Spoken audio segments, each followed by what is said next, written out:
All right, so let's just go to the questions in order here. So the first question then is, does UChicago tend to defer their EA students to ED2 to increase their yield?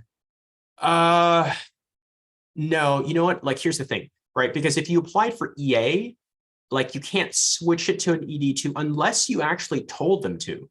They don't do that themselves, right? Because that's out of their control. They cannot repool EA people to an ED2 that's binding. So a person who applies for EA, because that's in November, right? They can't switch it to an ED2 without the student's consent, because an ED, whether it be ED1 or ED2, still requires an ED agreement that parents need to sign. So there's no sort of underhanded stuff there of UChicago trying to do that to boost their numbers. Okay, so EA is still a valid option if you're interested in UChicago, but you don't necessarily want that binding decision. Now, to be frank, it's probably not going to give you nearly as much of a boost, right? So many EAs have been on record. UChicago is probably the same as like schools like MIT or Caltech as saying, yeah, EA is probably not going to really give you honestly a boost. They consider you the same. The only real advantage to EA is you find out earlier, but it's not binding. I think that's the best way to sort of approach that. Okay, so